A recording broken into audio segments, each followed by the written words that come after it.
Guys, welcome back na naman sa ating YouTube channel. Yan, maraming salamat na sa inyo lahat. At meron naman tayong konting reaksyon doon sa kasunduan ni Donald Trump at kay Pangulong BBM. Ako dito dismayado ako dito sa gantong kasunduan kahit hindi ko masyadong naiintindihan. Kasi yung mga produkto natin, lalo na yung mga pang-export natin produkto, wala. Nawawalan po ng saysay o ng value sa mga ganitong kasunduan. Tingnan nyo naman yung pananalita ni Donald Trump, no? Akala nyo pinuri yung ating Pangulo pero hindi, no? Sa kabaligtaran, hindi po yun pinuri, no? Tingnan nyo na lang yung buka ng bibig ni Donald Trump. Walang sense ba, no? Para purihin yung ating Pangulo kasi nga buisit siya dyan Hindi lang niya pinakita o pinaramdam kay BBM na galit siya dyan, no? Talagang paborito niya ay si Tatay Duterte. Yung dalawa na yan ang magkasundo. So panoorin ng video dun sa isang batikan na talagang dating magsasaka. Ayan, panoorin ng video. Ito na, nakakainis talaga ang ating Pangulo. Failure. Ganyan inilarawan ng dating kalihim ng kagawaran ng pagsasaka ang kasunduang pinasok ni Pangulong Bongbong Marcos kay US President Donald Trump. Kung bakit? Ating alamin sa balitang ihatid ni Sheena Torno. Inanunsyo ni US President Donald Trump sa kanyang Truth Social account na nagkasundo na ang Pilipinas at Amerika para sa panibagong trade deal. Sa ilalim nito, ibababa sa 19% mula sa dating 20% ang ipapataw na taripa sa mga produkto na gawa ng Pinoy na inaangkat ng Amerika. Habang ang Pilipinas naman ay magiging open market sa Amerika. Ibig sabihin, hindi bubuwisan ng mga imported na produkto galing doon.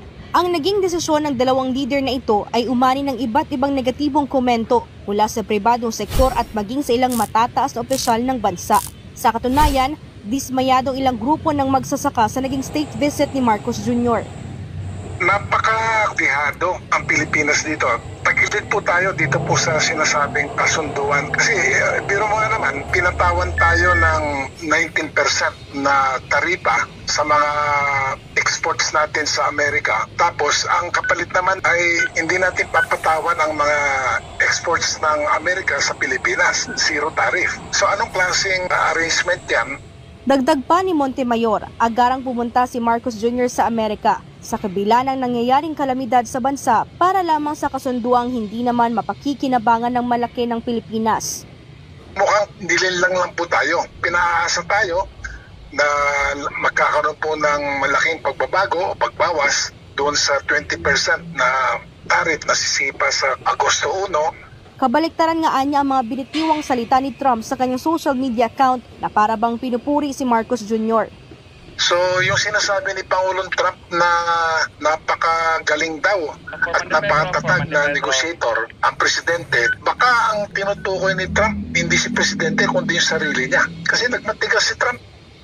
Anya hindi kasi magandang implikasyon sa mga sektor na matatamaan ng ipinatupad na taripa ni Trump sa mga produkto mula sa Pilipinas. Samantala sa panig naman ng Department of Agriculture, hindi pa nila masasabi sa ngayon kung makakaapekto ba sa sektor ang naging kasunduan ng Amerika at Pilipinas.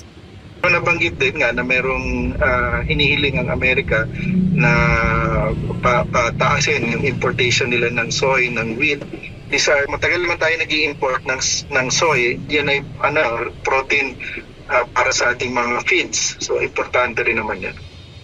Una na rin umanong nilinaw ni Marcos Jr. nang ipatutupad na zero tariff ay para lamang sa automobile. Pero giit naman ng dating kalihim ng DA na si Montemayor ay dapat isapubliko pa rin ni Marcos Jr. ang listahan ng mga produkto na hindi bubuwisan na mula sa Amerika, lalo na sa usapin patungkol sa sektor ng agrikultura. Ito ay upang hindi masaktan ang sariling lokal na magsasaka sa Pilipinas dahil sa Amerikano lamang ang mas napapaboran. Para sa Diyos at sa Pilipinas kong mahal, ito si Sheena Torno, SMNI News.